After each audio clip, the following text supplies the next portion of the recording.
7:40 right now, and it is time to visit with Rekha from the Des Moines Register to find out what in the world's on Rekha's mind. And first thing that we would like to say is congratulations on you having a new boss. Thank you. I'm actually delighted by the choice. So Carol Hunter, for those of you who don't know her, was named executive editor of the Des Moines Register yesterday. She replaces Amelie Nash, who has been promoted to a newly created job within the Gannett chain, which oversees a number of different newspapers regionally. And Carol came to the paper 12 years ago, and her first job involved being my boss, my direct supervisor, because she was the editorial page editor.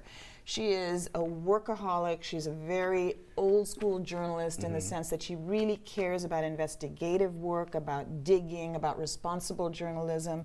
And she's just a hell of a nice person. So I could not be more thrilled. And, you know, during these very rocky times for journalism, it's nice to have some stability, someone who's been there and not someone who's new and comes in and has to get to know the culture of a particular newsroom and get to know the staff members and all. She's worked with everybody in the room for a while. So she's going to be the rock of the newsroom. She's going to be the rock of the newsroom. She's been the acting editor since Emily was named to this other position, but now she'll have the official It's official. title. Yeah. It is, yeah. Wonderful. Well, we'll have to get her in here. We're sending out an open invite to come on to our program. I know she's a workaholic and She's very a busy workaholic. woman, She's but we'll have to try always and get her working. away from her desk to learn more about her, because there has been a lot of changes at the paper, and There've we been want a lot of to learn changes. more about what's happening with there, especially with our special relationship, and with you as well, Rekha. As we pick up the Des Moines Register today, has a big Trump cartoon on top and looking in his ear. And yes, the elections are over, but there's a lot of things been happening since the elections have been over, and so that looks like it's your topic of discussion for today. That is my topic today. I mean, I'm just finding it so disturbing, the kind of harassment that is taking place against marginalized groups that have not been associated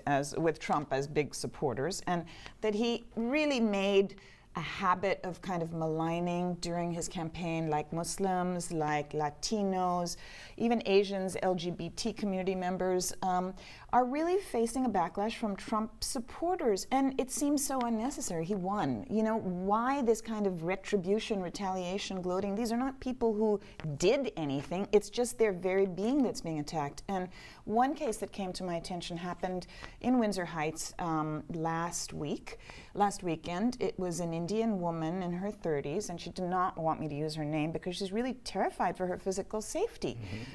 She was shopping at a supermarket, and next to her in the aisle was an older white couple. She said well-heeled, well-to-do, and she just smiled and said hi to them because she said that's what you do. You know, that's one of the things that she loves about Iowa. She was born in America. She's a U.S. citizen. She was graduated from Valley High School in the area, so she has deep family roots here.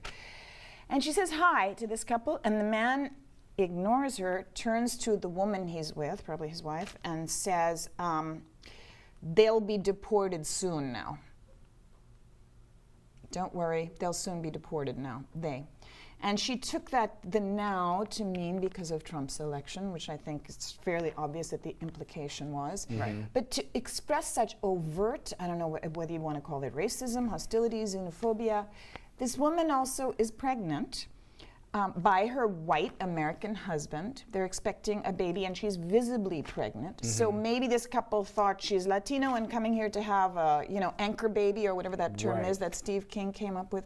But that kind of hatred is just exploding all over the country. You're hearing incidents of it. There was another one in Des Moines where a woman comes home to her apartment and finds, anti-black stuff, a black woman who's, just got a little baby and a partner, and they live together. Do you have any idea why you think this is happening at such an accelerated rate? Because it really has ramped up. I think the ultra-right actually feels like they won. And I think that, this choice, and so this is a little bit of a segue, but it's all linked. The choice that Trump has made to appoint Steve Bannon, the editor of Breitbart News, as his chief advisor, is, I think, really fueling a lot of this, because he's the head of a news organization that is associated with the alt-right movement, which I was never aware of before. Have either of you ever heard about this? If you were in the journalism world, you knew of it, but I didn't know the extreme of it until it's been brought to Exactly. So attention now last with night this appointment being made. Last night they drew some of the topics that were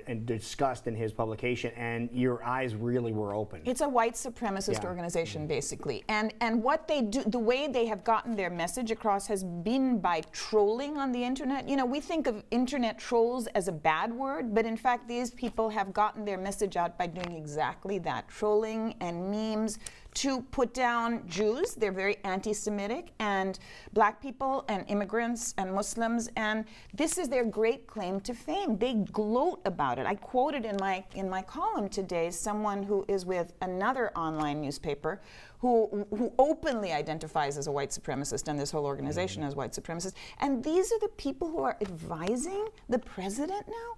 So they feel that they've won this battle, not just the election, but also culturally, that they've won the right to be openly, brazenly white supremacists who hate minorities and can attack them. Do you think the appointment is fueling that fire? Absolutely, Yeah. I think it is. I know he's kind of not necessarily in hiding, but he's hanging out at home trying to figure out what his next moves are. But I wish he would almost come out and say something, because I don't think Trump is saying go out and act this way. Right. I No. think he made he made a lot of ridiculous statements that he is now not standing behind. Right. He's just trying to make statements so Right. that he got attention, Right. which he did, and now he is going to be our next president. But I don't think he's going out there and being like, all right, No. guys, go out and harass people, harass the No. minorities. You saw things the like interview that. on Sunday. He Yeah. said just the opposite. Exactly. He said, don't do that. Exactly. Well, you know, the thing is, he was asked to comment on it, and I sort of wish that he had been aware of it earlier, because he told Leslie Stahl that he hadn't known about these acts of harassment that were going on, and I wonder why hasn't he known? I mean, obviously he's been caught up in the whole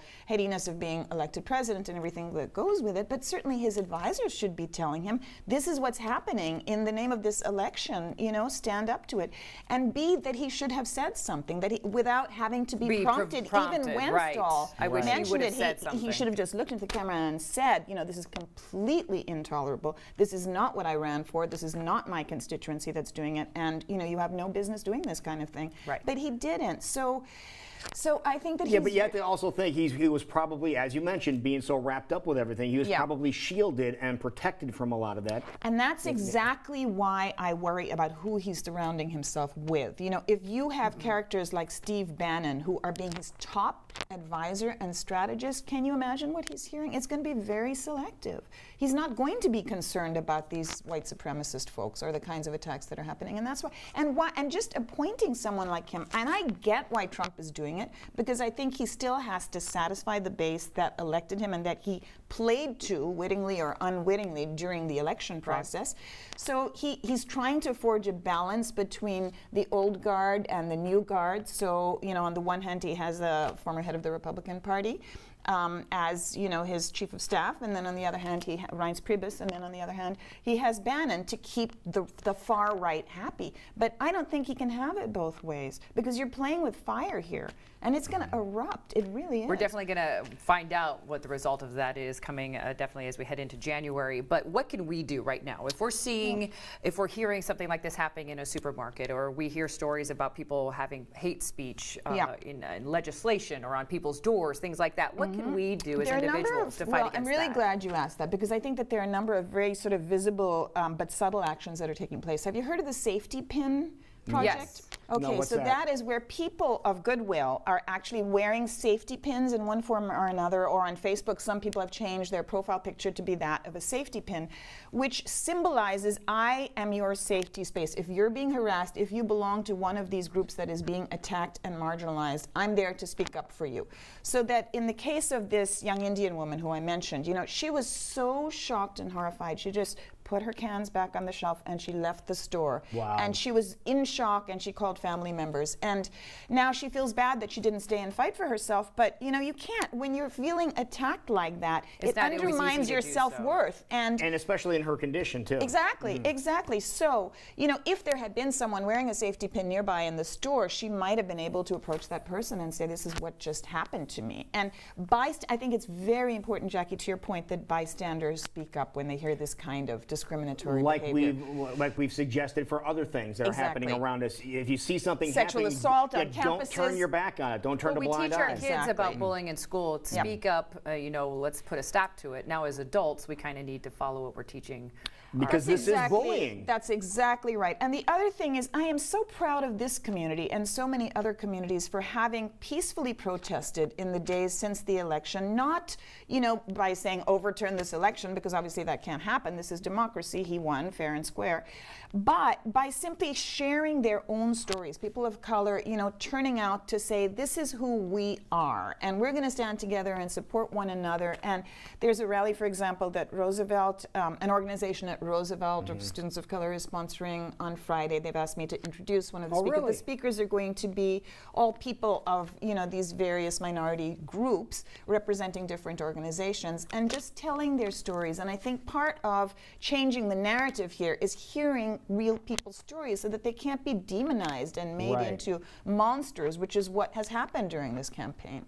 Exactly. Another thing I heard that made a lot of sense is if you're wanting to help out organizations that help minorities, that they're going to need funding right now to continue their support in a time of need. So make sure you're supporting those organizations that are getting back. And frankly, I had very mixed feelings about after 9/11 when the whole Muslim community was being called upon to denounce terrorism, as if, they all had a part to play. But I'm wondering along those lines, Republicans of goodwill should also be standing up and speaking out against some of this stuff and saying, not in our name, we do not respect that and we won't buy into it. And certainly not in the way that this legislator in Iowa is promoting and proposing a bill called Suck It Up Buttercup, which would actually prevent any kind of state funding from going to counseling, therapeutic kind of counseling for students on state-funded campuses who are just dealing with this kind of stuff. Right. It's just mean-spirited, and it's trying to thumb his nose at all of these people who are being affected negatively and say, we won, we don't care, nya. Yeah, we need some people to step up and be proactive about this. Exactly. That's the bottom All line. right. Exactly. Read more about it today in today's Des Moines Register. We're looking forward to meeting your new boss here. I will bring her, and All right, I perfect. promise. Thank you. It is 8:52 right now. We will be right back, and when we come back, time for our quick, totally serious news next on CW Iowa Live.